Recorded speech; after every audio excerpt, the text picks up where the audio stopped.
Welcome back to Fantasy Footballaholics. Doing my weekly fantasy recap and predictions for mine and Dustin's fantasy teams. Last week we both won our games. As you can see right here, I squeaked out a 1 point win by a 17-yard catch for Emmanuel Sanders, which happened to be his only catch of the game. So that was a failed prediction and a failed actual live game by him. And Dustin let fire and was second in points this last week, which I believe when you tally up the points, he's right near the top of the list. We can look at standings real quick just to see how points are been shaping up. As you can see from the felonies division, points for him at 239. Dustin's at 256, so he actually has 18 more points than me. But I am a game ahead of him, so we're both around 120, and which is near the top of the list. We got 122 from Wesley Crushers, me at 120, Dustin at 128, and then we got a couple other guys in this other division at 122. I don't know why the thing's bugging out. Smoking Jay's got the most at 137. So kind of recapping how I did. Didn't do too bad, to be honest. I guess the amount of yardage right for us. Downplayed his touchdowns. Didn't expect him to have second straight number one fantasy week. Dak Prescott, I guessed the yardage right, and for the most part, I guessed 3 touchdowns right. But he also had 3 rushing touchdowns instead of throwing touchdowns, and rushing touchdowns get you a lot more points, just like receiving touchdowns do. So Dak Prescott actually had a 47 point week. Most of my running backs on my side didn't do anything as far as touchdowns. Yardage wise, I got pretty much all of them pretty close. Clyde Edwards, I projected 100 and a touchdown. He ended up getting only 50 yards. Josh Jacobs, I think I projected him a touchdown. He ended up getting a little less, about the same amount of yards, so it's a fairly good projection. I didn't play David Johnson, and David Johnson actually ended up doing the worst out of all my running backs, so I made the right decision there. Raheem Mostert, predicted him dead on for Dustin. I knew he would score a touchdown and his yardage would be fairly low, and that was basically due to him being injured. So it's a bad one for Dustin, but he's got some depth at running back to be able to overcome that. Carson, I was dead on, about 70 yards and a touchdown. That's what he got, receiving touchdown late. Hollywood Brown, I projected touchdown. He didn't get a touchdown. He actually got lower yards than I projected. Both of my Ravens, tight end and receiver, both were pretty low. CeeDee Lamb, who I was debating him playing, I ended up playing Emmanuel Sanders instead. CeeDee Lamb had a 100-yard game, so probably won't make that mistake again. Emmanuel Sanders looks slow. Saints offense, once again, passing the ball looked bad, other than dumping off to Kamara. And Drew Brees looks like his arm strength is dwindling. Brandon Cooks actually had a decent game. He was my original starter. Probably want to see a little bit more before I play him, especially since the Texans' offense is not very good at all. Kenny Golladay still did not play. DJ Chark did not have as good a game as I predicted. Paris Campbell started for Dustin and actually got hurt right away. And despite all that, Dustin scored 145 points, and the main reason was that is I predicted 88 yards for Kamara, and Kamara got 170 yards and 3 touchdowns. So between Dak and Kamara, that was like roughly around 80-some points. So when 2 players in your team get 80 points, you're going to get over 120 easily. So exactly what he did. He got 140. Both of our kickers did decent, right around where I projected. And then overall, I projected my teams. The team I was playing and me would score less than Dustin and the team he played, which was true. You saw that. I think I projected 105-ish for me and 100-ish for my team. And I was high 90s, so I was only 10 points off, less than 10 points off, which is really good. The team Dustin was playing scored 110-ish, which is what I predicted. But Dustin scored 140-some, and I mean, take away Kamara's 3 touchdowns, and he would have got about what I predicted him at, about 115, 120. So I feel like I did fairly well. I think next week I'll give you guys a little more precise show on what I did for each one, but we'll get right into this week's projections. So matchups for both of us this week look pretty good. Russell Wilson, like I said, was I think he was number 2 this week because Dak had 3 rushing touchdowns. But Russ is going to be playing at home against Dallas, 125, going against the 21st ranked pass defense. They give up an average of 36 points a game, I believe, 35 points a game. Dallas's defense is just struggling. They have the capability to get some sacks, which Seahawks are known to give up. So when doubt, if Russ got sacked a couple times. But in general, this should just be another 3-touchdown, 270-yard game for him.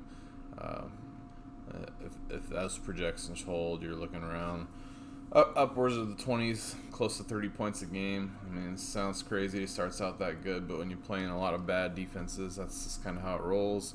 And Dallas is another bad defense. So let's bring up the calculator and give Russ about a 28-point game, close to 30. We'll go 30. I was a little bit happy on that, but it's kind of hard not to as well as he's playing right now. Clyde Edwards had a pretty off game, and he goes up against another tough defense. I kind of feel like he's going to rebound here. I don't expect him to get a ton of yards because Baltimore's defense is stingy, but I do expect him to get like 70 yards and a touchdown. They've been throwing the ball pretty much in the end zones. I think they rushed 1 touchdown last week to somebody else. I feel like this could be his first time getting in the end zone since week 1. So I'm going to look for him to get roughly 13.5, 14 points. So we'll just round it up to 14 for now. Josh Jacobs going against New England. New England, as you can see, against the Seahawks, the run defense is okay. They had a lot of yards given up by Seattle, but Seattle never got in on the ground, so rushing touchdowns are hard to come by, just like they were last year. I do expect Josh Jacobs to have a similar game. I was looking at 100 yards or so, and I actually do expect them to get in the end zone. So I feel like the Patriots' pass defense, even though Russell Wilson and the Seahawks shredded him, I still think that's their strength. If you didn't know, last year they only allowed 4 receiving touchdowns to receivers. I think it's the Seahawks. They allowed 4 in one game. So 4 versus all last year, 4 versus 1 game. So it's definitely more of a fluke than it is just their defense being that much worse. So they will definitely get that corrected, and I don't see really the Raiders doing much at all in the game. 100 yards and a touchdown seems like a lot for Josh Jacobs, but I feel like since they're not going to be able to pass the ball at all, this game's going to be really close, high rushing for both teams. So I think Jacobs getting 90 yards rushing and 10 yards receiving and a touchdown is about right. David Montgomery, once again, I'm going to start him over David Johnson. David Johnson has another tough matchup. Houston's first 3 games is brutal. I mean, Kansas City wasn't the worst matchup as far as fantasy, which is why I started David Johnson. But then when you go Ravens, Pittsburgh back-to-back, I mean, it doesn't get any harder than that. So Johnson will be on my bench again, going with Montgomery, going in against Atlanta. Atlanta's one of the worst rush defenses. I believe they are ninth against the rush, but that's only because they've been playing shootout with other teams because they're scoring a lot of points, and a lot of teams are just throwing the ball because it's so easy to do. Chicago can't hang with them in the air, so I feel like Chicago's going to keep it a little lower scoring. I do project Montgomery to be similar to Josh Jacobs, to get around 90 yards and a touchdown. Seems a little high due to the amount of air teams have been throwing on him, but I don't think the Bears can compete that way. So best way for them is to run the ball. So I think they'll do that with Montgomery. Brown had a bad week last week, 40-50 yards, and he's going against Baltimore, which is another good defense. So I really don't expect him to do much more. I'm probably looking around 75 yards, but I do project him to get a touchdown. I don't think he's had a touchdown on the season, and especially coming off a bad week last week and going against a fairly good defense this week. I think it's going to be a little more high-scoring game, so I do expect them to have to throw the ball a little bit, get some points through the air. So you're looking around 13 points for Marquise Brown, maybe 14, somewhere in there. This shows me having Emmanuel Sanders starting. I will not be starting him. I will be starting CeeDee Lamb. CeeDee Lamb is going against the Seahawks. Seahawks are the 30th ranked pass defense. CeeDee Lamb has had 2 solid games. Targets increased from week 1 to week 2. Last week he had roughly 10 targets, 100 yards. That was their tight end got hurt, Jarwin, so I think his workload should remain the same. If not, fall back to the tab, back to what it was week 1, which is around 8 targets. Even if he gets 8 targets against the Seahawks, who their nickelback is their worst defender on their defense, I could see him getting close to 100 yards again. But what I'm looking at here is I feel like it's going to be a pretty high-scoring game, and I do expect him to get his first career touchdown and 80 yards. So 16 points, which would be a really good week. So as you can see, I'm pretty bullish on my team so far. And as you can see, the defenses I'm playing, it's really hard to go against it. Mark Andrews is going against Kansas City. Kansas City gives up a lot of yards, gives up a lot of points. Mark Andrews had a really off week. I do expect him to have a much better week this week. I think I'm predicting him for 60 yards. As being on throwing in a touchdown there. He didn't have a touchdown last week, but he had 2 week 1. So over the course of the season, I'm looking at him getting roughly around 8 to 10. So if he doesn't get one this game, he'll probably get one next game. So I'm not projecting him a touchdown, but 60 yards is a solid game. Greg Zuerlein versus Seattle. Greg Zuerlein, I'm looking to score about 30 points here. The Cowboys against Seahawks, probably about 30 to 27. So I'm thinking a field goal and a couple touchdowns, or 2 field goals and 3 touchdowns. 3 touchdowns, 2 field goals, so roughly around 6, 10, 7, 10 points, so 3 extra points, and maybe like a 40-yard field goal and a 30-yard chip field goal. And then Seahawks defense, really debating getting rid of them, but I do think eventually if they get any pass rush at all, they can get a lot of turnovers in the secondary, because their secondary is loaded with a lot of talent. As of now, though, they're still trying to figure it out, and they might force one turnover on the Dallas. Probably end up being more of a fumble than an interception, but I'll give them 2 points for a turnover, a couple sacks. I think they'll get 2 at home. This will be the last game without actual fans in the stadium, and they'll probably go up 27, 30 points, so they're looking around 5 points there. So my projections will give me about 125. And then if we compare that to my team real quick, we'll just minus out what I think they're going to be getting. Cam Newton exploded against Seattle. He's not going to do that against the Raiders. I'm looking around 25 points, which is still a good game. He'll probably get a rushing touchdown very easily. And then, yeah, that's not what it's supposed to have been. 125. Let's clear this real quick. 125 minus 25, which should give me 100. Let me add that out, but there you go. Nick Chubb versus Washington. Washington's run defense is really good. Chubb's had a lot of work last week. Probably expect him to do the same because the ground game was so enticing. And then also the Washington Redskins defense looked really good, so it's going to be a close game. I expect him to get look around 70 yards and a touchdown, so 13 points. Mark Ingram against Kansas City. I really think J.K. Dobbins is going to take a big step forward. They kind of got a 3-headed monster plus their quarterback, so I won't expect him to get another touchdown this week. I'm looking around 60 yards. Adrian Peterson versus Arizona. Well, I don't know what Peterson's stats were last week.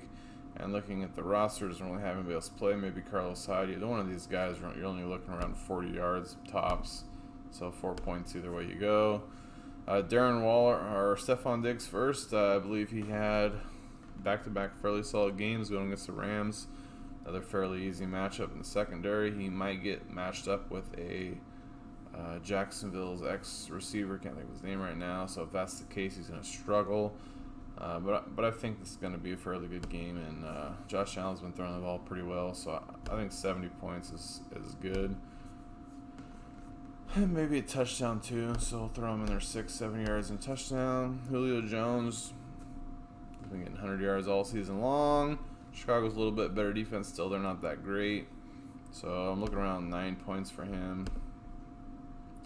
He's already seen the end zone once, and I've had him a couple years in fantasy. He doesn't really see the end zone very often for some reason, so not giving them a touchdown. Darren Waller going in against New England. New England's pass defense got ravaged last week. They're going to switch it up, but Darren Waller's pretty unguardable, so definitely could see about 80 yards from him. Kicker for the Raiders going against the Patriots defense. Might have a lot of field goal opportunities. I could easily see 3 field goals and extra points, so that'd give him 16 points roughly. 17 points. 16 points. So if that was the case, that'd be 10 points. Just a really solid game. Maybe 11 if it's a 40-yard field goal in there. Chiefs defense versus Baltimore. Baltimore's really turned the ball over. They're a sound team under Jim Harbaugh.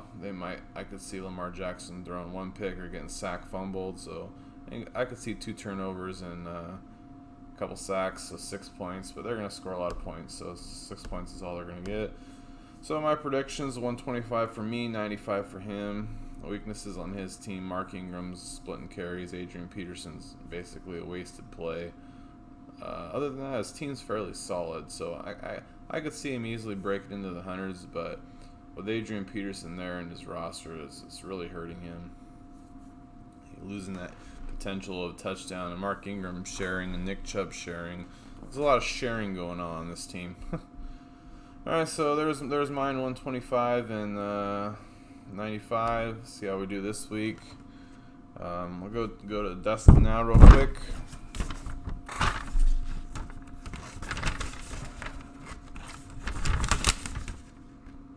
Little cheat sheet falling over. As do got work, can't just do this full time, obviously. So Dak Prescott against Seattle. Don't expect him to be any different this week or week 1. I mean, he struggled to get going in both of his games, but I don't expect him to struggle early against the Seahawks. He's easily going to throw 300 plus yards. I'm projecting 2 touchdowns, maybe 2.5. So I'll give him 20 yards rushing. So you get 24. You're looking at 6, 4, 4, 8, 20. So you're looking same as Russ. Both of them probably going to shoot around 30 points each against each other. See that easily. I mean, both defenses are similar, and both offenses are similar. So, yeah, 30 points each, kind of what I'm predicting to go against each other. Chris Carson versus Dallas. It's definitely Carson's turn for a touchdown. He got one last week. Think he'll get one again. I'm looking a little more rushing this week, no receiving. I'll predict an 80 yards rushing and a touchdown. Carlos Hyde will probably take about 40 yards rushing away from him, so they're going to have a fairly good rushing week against the Cowboys, so I believe average about 120 a week anyway. And probably sprinkle in 20 there for Russ, so they'll get a little more than usual because the Seahawks have always been a fairly good run team, so I don't think anything's changing there. So we'll get 14 points here for Carson. Kamara obviously had a monster week. Touchdowns usually don't go in chains like that, so if he gets 3 touchdowns last week, Bessie's going to do the touchdown this week. I went against him last week and didn't give him a touchdown, so I'm going to go the same route again here. So I'm going to give him 80 yards.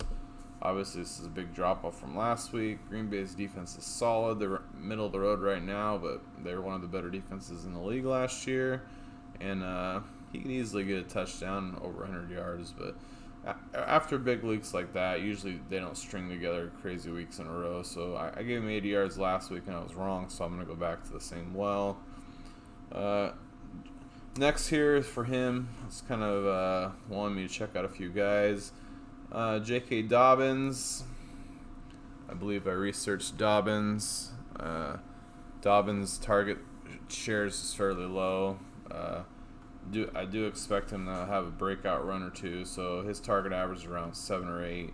So if you're getting 5 yards a carry, that's 40 yards. I expect him to break one of those and get it like a 20-yard touchdown, similar to what Mark Ingram did last week. So I do let him get 11 points. But after doing a lot of research and seeing the target share Joshua Kelly's got, and the Carolina defense isn't that good, and then Kansas City's defense is fairly good, but I feel like the Baltimore Ravens are going to have to throw a little more than normal to stay with the Chiefs. So it's 50 yards and a touchdowns for Dobbins, or for Josh Kelly, I had 61 yards. So I guess I am predicting J.K. Dobbins. So J.K. Dobbins 11 points. Reasons I'm going J.K. Dobbins is Josh Kelly has had two solid games. I believe he got 13 points-ish on both games. One game he had a long reception, one game he had a touchdown rushing. And I think the Chargers are going to go back to Eckler a little bit more. They increased Kelly's workload a lot, and they ran the ball really, really well this week against the Chiefs. But I don't think that the Carolina Panthers are going to dictate such a high rushing game to keep quarterbacks off the field. That's why the Chargers ran so much. They tried to keep Mahomes on the sideline, which almost worked for them. So they were not going to rush nearly as much this week. I can still just see Josh getting 15 carries, 50 yards, but I don't think he's going to get a touchdown. It's going to go to Eckler. So if I was Dustin, I'd recommend here J.K. Dobbins against the Chiefs. I feel like I'm going to score a whole bunch. Dobbins out of the backfield passing. There's a lot more going to happen than Ingram. They do have another running back there, but I feel like Dobbins is going to score a touchdown.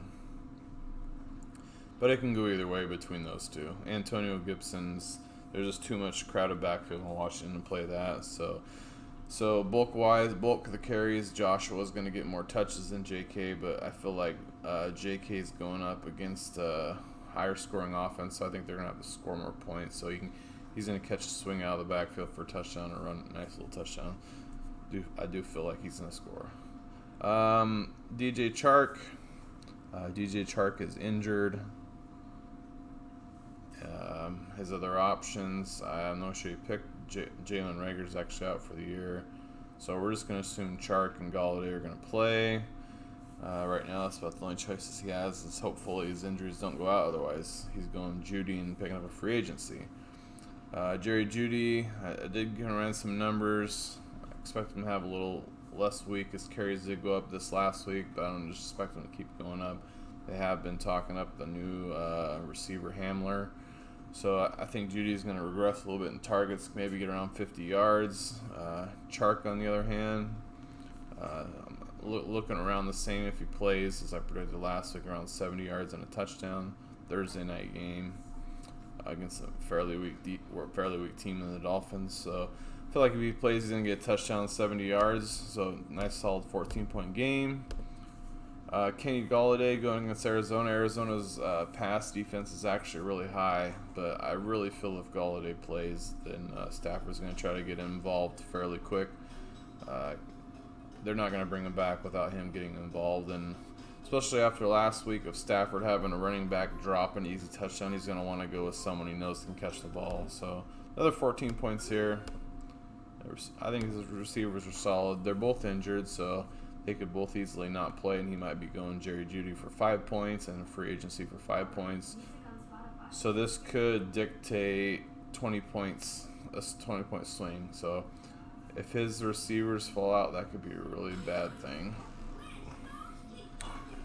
Apparently my Spotify's turned on its own. Dallas Goedert. Goddard's been killing it. Really rough, though, to keep seeing it continue with Ertz playing. They're going against the Bengals this week, so there is plenty of targets to go around. He's had 9 and 8. So, I mean, I could totally see him getting 70 yards again. Let's say 7 receptions, 70 yards. And he's got really good sure hands, and the Eagles are really loving their tight ends right now. So, 70 points there. Bucher against Baltimore, it's going to be a shootout. It's looking for similar stats as my tight kickers. Both of our kickers are going to be getting close to 10 points every game regardless. Baltimore's defense is a little better, so it's not going to be a complete shootout. I do see 3 touchdowns on field goal for the Chiefs, so 24 points. 40-yard field goal, 3, that's 7 points. And then Steelers defense going against Houston. Houston is struggling. But I feel like they're going to still be able to get 20 points against the Steelers. But I do see Steelers sacking Watson 4 times, getting 1 turnover, 6 points.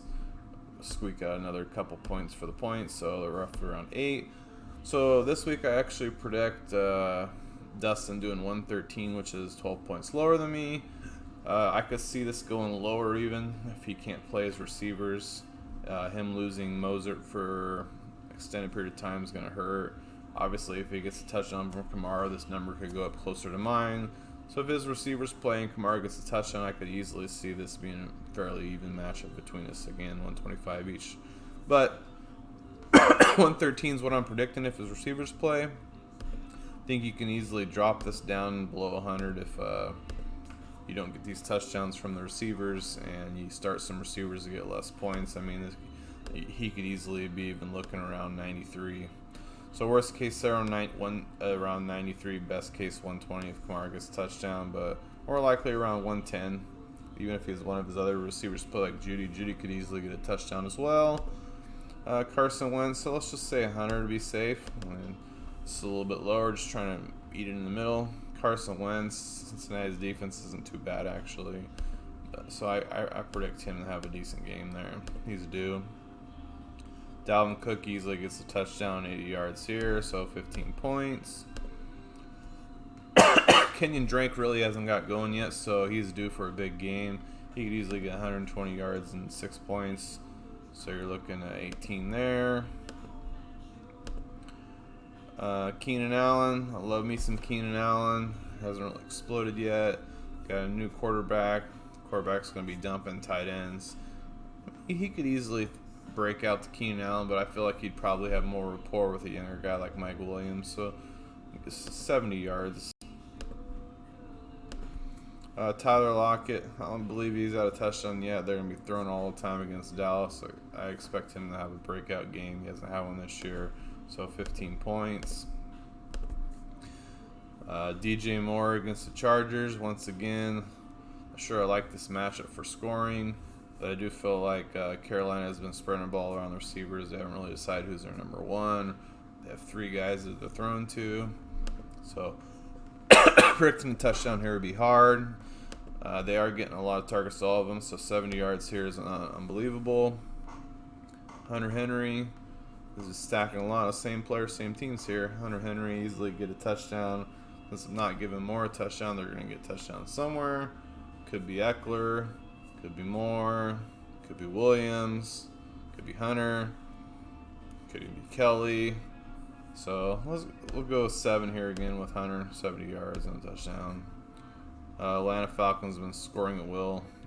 Chicago's defense is a little better. They'll probably be a closer game, a little more running between Gurley and Montgomery.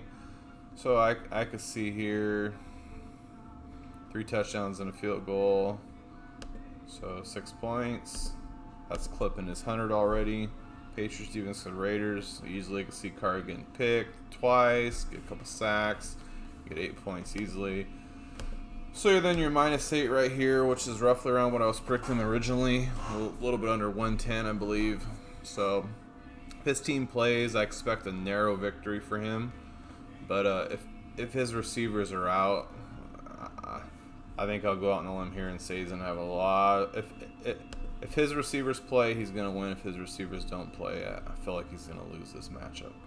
So that would be the end of my video. And this is Fantasy Footballers, Fantasy Footballaholics. See you later.